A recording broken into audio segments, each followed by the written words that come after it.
Assalamualaikum warahmatullahi wabarakatuh. Oke, kembali lagi dengan Ibu di pembelajaran Matematika SMP kelas 7. Oke, hari ini kita akan belajar masih sama garis dan sudut, tapi kali ini di bagian 3 ya, garis dan sudutnya. Oke, mari kita ucapkan basmalah bersama-sama. Oke, kita akan membahas hubungan antar sudut pada dua garis sejajar yang dipotong oleh garis lain. Apa sih ini maksudnya? Langsung saja ke gambarnya. Apa sih maksudnya? Perhatikan gambar di bawah ini. Lihat, ada dua garis sejajar, ini kan dua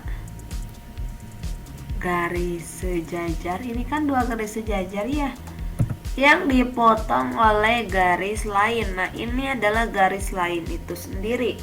Jadi paham ya? Ada garis K sama L yang dipotong oleh garis M. Kita beri sudut. Nah, ini ada sudut A. Bagian A 1 2 3 4, bagian B sama 1 2 3 4. Apa sih hubungannya? Oke, yang pertama, dua sudut sehadap, besarnya sama. Apa sih sehadap? Hadap kiri, hadap kanan ya, hadap. Ya, seperti itu ya. Pokoknya yang sehadap. Kita lihat contohnya seperti apa. Sudut A1 sama dengan sudut B1, artinya sehadap dengan sudut B1. A1 mana A1? Ini ya, ini bagian A1 nih. Kita ambil ini sudutnya, set, kan menghadapnya ke sini ya. Sama, yang B1 juga menghadapnya kemana? Nah, ke sini. Menghadap ke atas bagian kiri ya. A2, B2. Iya. Atas bagian kanan. Nah, itu ya. Paham ya? Sama-sama menghadap ke bagian kanan, bagian atas. Yang lainnya sama, A3, B3. Bawah, kiri. Nah, seperti itu. Besarnya sama. Dua sudut dalam berseberangan, besarnya sama. Yang kedua, perhatikan. A3, B2. Mana A3? Nih. Ini A3, B2. Posisinya dalam. Ini berada di dalam. Ini kan bagian dalam ya. Ini tuh bagian dalam. Nah, ini bagian dalam. Pokoknya yang di sini bagian dalam. Berseberangan, ya kan, dia terseberangi oleh sebuah apa? Sebuah garis yang dipotong. Ini berseberangan artinya. A3, B2. Ada penyeberangnya nih, jalannya. Itu ya, itu berada di dalam. Begitu juga sama A4, B1. A4 dengan B1 diseberangi oleh sebuah apa? Ada garis ya. Sudut luar berseberangan, besarnya sama. A2, B3. Mana A2? Ini kan A2 ya. A2, B3. Nah, ini mereka berada di luar. Nah, yang ini tuh berada di luar. Nah, ini di luar, ini bagian luar. Nah, A3, A2, B3. Ini kan ada penyeberang ya, jalannya nih. Nah, jalan tol yang lurus. Nah, itu ya, paham ya, kalau berseberangan itu berarti kelewati atau terlewat oleh sebuah garis lain. Dua sudut dalam sepihak, artinya sepihak itu apabila dijumlahkan nih menjadi 180. A4 tambah B2 sama dengan 180. A4, mana A4? Ini kan A4 ya. A4 tambah B2. Nah, ini dalam sepihak. Artinya jika dia dijumlahkan, hasilnya akan jadi 180. Apa maksud dari sepihak? Coba perhatikan. Si 4 ini kan kalau kita di sebelah sini, kalau di B kan di sini ya. Ya kan? Nah, ketika dijumlahkan ini kan jadi sudut lurus. Sudut lurus itu berapa kan? Kemarin udah 180 derajat. Luar sepihak sama A1, B3. A1, ini bagian ini, A1 dan B3 nih. Ini kan sama apabila kita jumlahkan nih, set. Nah, jadi sudut lurus ya 180 derajat. Itu ya. Hubungan antar sudut masih di sini ada contoh soalnya, perhatikan di sini. Apa sih hubungan antara sudut ini dengan sudut ini? Sudut apa yang tadi kalau kita pelajari? Sudut, oke, baca dulu. Oke. Sudut 8x min 4 yang ini ya, yang bagian ini. Dan sudut 60 yang ini merupakan sudut dalam berseberangan. Iya, berseberangan? Iya. Ataupun kita boleh mengatakannya apa? Sudut bertolak belakang. Kan kalau di sini ya, kalau ini dipindahkan ke sini, si 8x min 4 ini kan sama aja di sini ya. Nah, itu apa? Bertolak belakang ya. Bertolak belakang itu apa? Sama. Kalau ini disebutnya apa? Dalam berseberangan. Karena ada penyeberangannya apa nih? Ada berapa garis ya. Besarnya itu sama. Oh, berarti cara menjawabnya 8x min 4 sama dengan 60. Karena apa? Sama ya. 8x 60, yang min 4 nya kita pindah ruas dari sebelah kiri ke sebelah kanan. Yang tadinya negatif jadi positif, tambah 4, 64. 8x sama dengan 64, berarti x sama dengan 64 dibagi 8 sama dengan 8. Jadi x yang memenuhi adalah 8. Oke, bisa ya. Melukis sudut istimewa. Oke, kita akan melukis sudut istimewa itu berapa saja ya. Nah, gitu ya. 90. Perhatikan langkah-langkahnya ya. Oke. Ikuti.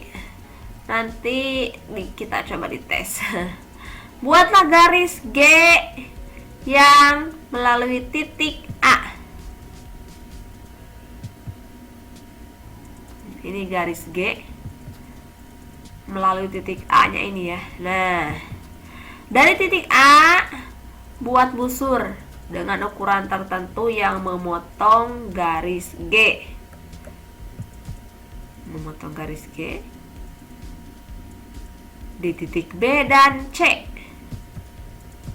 Oke, nah ini B dan C-nya. Lalu dari titik B dan C buat busur yang berjari-jari sama dan berpotongan di D. Oke. Artinya berpotongan di D, mana yang berpotongannya? Iya, ini kan titik potongnya. Nah, itu titik potongnya. Dari titik A, dari bawah berarti ya, tarik garis melalui D sehingga terbentuk AD. Nah, itu.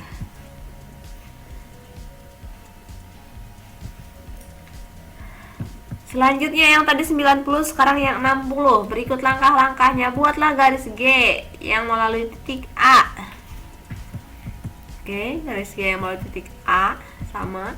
Dari titik A buat busur lingkaran dengan memotong garis G di titik B. Nah, titik B ya. Dari titik B, nah berarti dari sini, di sini. Buat busur lingkaran dengan jari-jari AB. Nah, jari-jarinya ini AB, jadi ini jari-jarinya. Berarti dimulai dari sini. Kedua busur berpotongan di titik C. Mana berarti kalau yang berpotongan? Titik potong mana titik potong? Iya, itu adalah titik C. Tarik garis lurus dari A ke C. Oke, nah kita tarik. Nah, terbentuk apa? 60 derajat. Berarti ini ya 60 derajatnya. Nah, ini adalah 60 derajat. Seperti itu.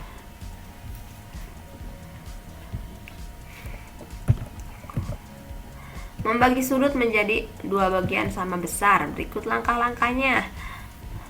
Buat busur lingkaran dengan pusat titik Q sehingga memotong garis QP di titik A dan garis QR di titik B.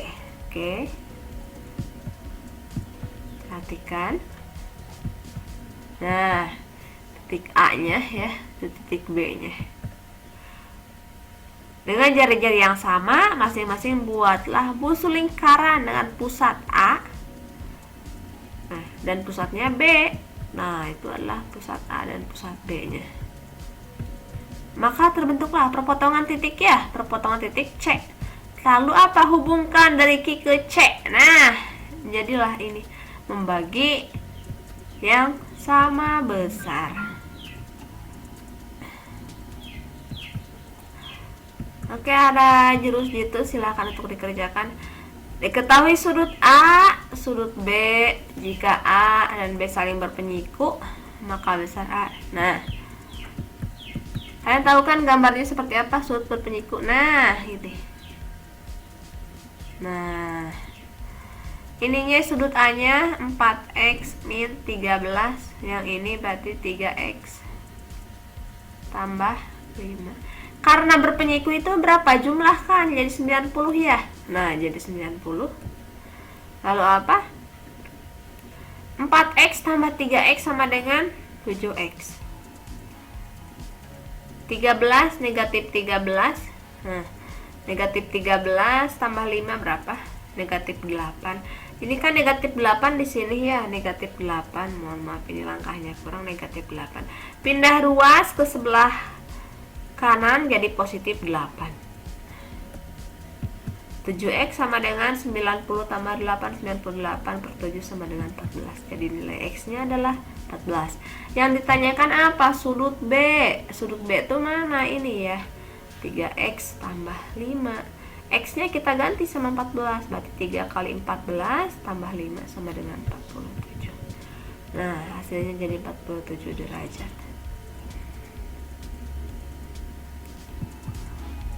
Tentukan jenis sudut yang terbentuk antara jarum jam berikut. Apabila diketahui sudut berpenyiku, nah yang barusan ya. Nah, silahkan untuk dikerjakan. Bertiga, berapakah besar sudut CBD? Ini apa? Pelurus ya. Ya, ini itu pelurus. Yang ini sudut berpenyiku.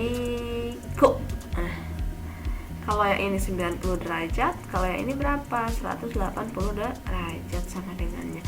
Oke. Terima kasih yang sudah menonton, semoga bermanfaat. Silahkan untuk dikerjakan. Wassalamualaikum warahmatullahi wabarakatuh.